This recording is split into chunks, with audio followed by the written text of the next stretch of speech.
Hey guys, hope you hear me okay. It's kind of a windy day here in southeast Iowa. So I want to talk about something that's been bothering me for a while. And it's the reality of trying to convert old fields back into native prairie.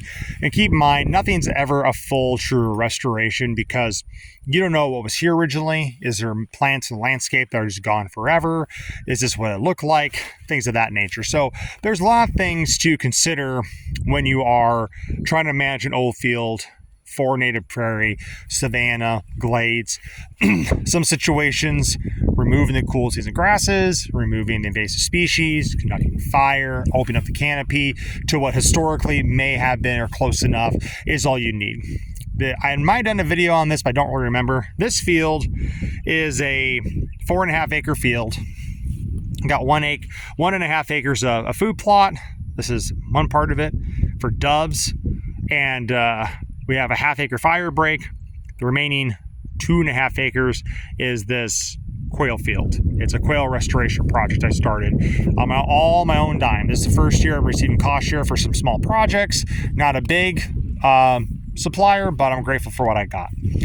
So back in 2019, we did 2 burn downs. We didn't mow it at all. We just did 2 burn downs with 2 quarts around it per acre in I think it was August and then late September because it greened back up again. We burned it off in spring of 2020. We did one more application, and like this field, we actually worked it up because not all of it, just parts of it, because it was really, really rough. And when you're doing a native seeding and it's going to be a permanent deal and it's manageable, if it's so rough and you run the drill across, it can actually make the seed bounce out of the drill. And also, mowing's a really big part of early native habitat establishment, prairie establishment. Days that mower 10 to 12 inches off the ground. So that's a big part of it. So you want to have it smooth to make it easier for a better seed to soil contact by having consistent seed placement with your drill and also mowing and just general respect for your property, right? So we seeded what we call the Palms of Delahome. It was a special mix just here in Van Buren County. And it's just a really high quality short native grass mix, which I think short native grasses were more the dominant biome in our savannas and border timberlands and prairies here in southeast Iowa. As you go more north and western, you start getting those more traditional prairie lands. So kept it mowed, and this was doing really good. As I want you to pay attention, we have a certain element here. This is all Kentucky bluegrass. It didn't pop up the first year. It just started showing up in 2022 very, very thinly, and then it just took over last year. So there's some different elements of the frustration of this project I want to talk about. So we've burned it 3 times. It's 2024. I burned it 3 times. One was in 21, in 22, we took a break in 23, mainly for this field, because we have 2 different elements going on. You have a cool season seed bank we're battling on this 2.5 acres, which is very small. I treat this field, I put more energy into this field than my own food plots. That's kind of where my mentality and management is regarding this particular field. So this was part of the seeding. It was complete disaster. And this one we worked up because somebody ran a plow, I don't know who, to play with different things back in the day. And I had to fix it with the tiller and mulcher, and we did it twice. And I should have just sprayed it and called it good, but we kept getting some heavy rains that summer in 2020, and it kept causing my seedbed to erode, so I thought I fixed the tiller and mulcher. Got it seeded down the same mix. But I noticed this field, we only had to mow it once for foxtail. It's really, really thin. This one was an infestation of foxtail. Probably had to do some with the tillage, probably. So we mowed it 5 times. And then it was just infestation of foxtail. We did a burn down in 21, drilled it again with the same mix, gave it a break. Last year, I think it's 22, we tried spraying, I think it was last year we tried spraying plateau that killed the foxtail, but new grasses that were immune to plateau came up. And I've had 3 years. And now normally, in native seeding, does not look amazing the first year. This is what a native young, this is, late April in southeast Iowa. You can see there's some native species here. We got some coneflowers, we got some yarrow, we got some black-eyed Susan. I think there's some tick trefoil, I think, down there somewhere. There's some young native grasses popping up. The first year it was just black-eyed Susan, partridge pea. That's a great start. And then usually the second, third year, you start seeing some grasses. And you could row different species, It's always the common 3 Ps in native prairie establishment: patience in the first year, patience in the second year, patience in the third year. You got to have those elements to make it successful. This was an exception. I've drilled thousands of acres in native prairie. I've had a few failures. I've had a lot of successes. This is my biggest frustration I've ever experienced in native prairie. And primarily I was curious, why is that weed bank so intense? Was it just from the tillage or something else going on? Well, I looked on the website soil survey and I mapped out this area. This is called glowing. Glowing is a timber soil.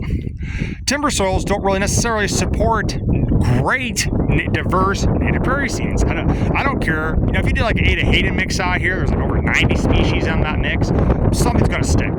Do I want to invest that much money again into an acre I've been really struggling with the past couple years? Probably not. So for now, what I'm going to do is I killed it off, everything on there, all the grass last fall. I made this my food plot, an extension of my dove plot.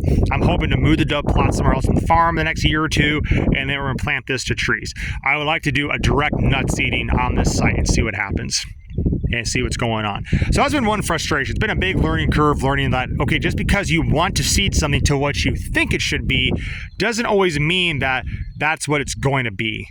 And we're going to leave this gap here, so I thought it'd be cool to have sunflowers and sunflowers right here. So that's kind of my game plan. But anyway, you got to keep that in mind when you're doing these kind of projects, especially out of pocket. Look at your soil and see what's going on. Check with your biologist and ask them questions, and maybe there's a different approach because foresters and biologists or other land contractors may have a different idea of, like, instead of fighting prairie on this particular section, we could do element of trees or shrubs. Could be a very high diverse shrub planting, but I'm going to do trees instead down the road. So back to this area. So over here, we did an early burn in mid-February because the conditions were great. And I sprayed cleftum about 2 weeks ago. It was 60s at the high, 40s at night. Kind of challenging for herbicides to work effectively. And cleftum's a slow killer. In the future, we might do, I think this week if I have time, because we have a busy tree planting day and drilling day coming up here next week after all this rain comes through. But I'm thinking about doing cleftum again. Now, some guys might be like, well, wait a minute. What if you kill the little blue stem and Virginia wild rye and other element seeded in your mix? Well, that's part of doing business, because we've seen the research and the data. Grasses are not everything when it comes to native prairie. They're an element. They're a great way to carry fuel. They're great winter cover. They help hold soil. However, though, they've seeded out for 3 years in a row. 2 years in a row, I should say, be more specific. So we have some seed here already in the little blue stem. And also, the cost share I received to modify this, I'm going to be planning the Ada-Hayden mix through all this. So I think we're going to do one more application of clethodim. I've debated on milestone for the trefoil, but after talking to my private lands biologist, I'm going to be losing way too much potential seed in Ada-Hayden mix and milestone. So we're just going to do one more application of clethodim. Now, if you guys pay attention to the label, clethodim can only apply 2 times on the same acre in a year, calendar year. So let's say I apply it May 1st. I can't apply it till next year, May 2nd. That's how it is. Kind of finish it off. But the reason I bring all this up, I really care about this stand, because this stand has been remarkably beautiful. This side especially has done the best. We had the most diversity here. Seedbed was great. Seedbed was the same way over there. It was really diverse. The bluegrass came back and just choked out. So using applications of clethodim, we can keep that under control. Yes, we're losing that little blue stem, but at the same time, we're gaining more of those spores, and those grasses will come back as they have time to. But this was the best stand, right? And then this spring, after burning it off, Roman fescue came back like a vengeance. So it's like, well, what do you do? Do you battle that? Do you say, well, it is what it is? I look back on it, and here's the deal. I'm not a big fan of tillage. I like tillage to smooth things out. You have a cultimulture in place that can make a firm, smooth seedbed. At the end of the day, though, I kind of wonder, would I have been just better off spraying the brome, burning it, and wait a year to see what happens, then done the application? Because you're not out anything. Let's say it was just grasses that were coming back, right? So I'll tell you what, we had a lot of false bone set and hoary vervain came up here, which are natural Southeast Iowa timber forbs, very beneficial kinds of wildlife.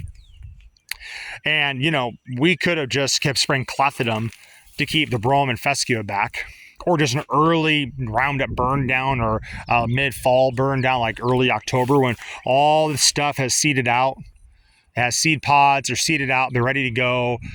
We could have done that as well. There are options, but I have a lot of time and energy invested into this to make it what I'm not sure what's even supposed to be in the first place. And this is all out of pocket. So think about that before you start a native prairie restoration project. Save yourself the frustration. What I just said about spraying and burning, possibly running a disc to encourage that forb production, yeah, it'll be rougher than hell, but that's right out of Craig Harper's book, right out of his research. Now, I see a lot of cool stuff here. You know, I'm seeing a lot of diversity, and this stuff will grow beautifully. There's also a lot of grasses coming back too. And no, those are not native grasses. There's some bunches you can see, like that one right there. Those are bunch grasses, like our little blue stem grasses. So I'm losing a little bit when I spray this again. But I'm going to have that really high forb production. That's really important for those forbs are still good deer bedding. It's actually breeding habitat for turkey and quail. And our songbirds are going to enjoy it. It's a great pollinator for our native pollinators. There's all these pluses. I might be sacrificing a little bit of grass, but I'll have way better just overall diversity, getting rid of the current grass that's already here. But just think about that in the future, guys. Before you start a project like I did, okay, I would encourage you, I would try just spraying and burning. Give it a year, because what are you out? Yeah, it's by the road, looks like hell. Who cares? Okay. And if it's like, there's not a lot of diversity going on in there, maybe spray it again that fall, the brome comes back. Run a disc the next year. See what happens. Now, I've done a couple disc projects like that, and man, you have a lot of cool stuff that comes up. Sometimes you get stuff come up, you're like, oh, I didn't know that ceresia was there, right? Because it does happen. However, you might get all kinds of cool surprises. Look at those deer browse right there. You might get all kinds of cool surprises that you weren't expecting because of that disc. Now, I'm not a big fan of tillage because of the erosion, the damage does to soil biology. But at the end of the day, though, if you're trying to help wildlife and it's going to set you back several $100s, isn't it worth it?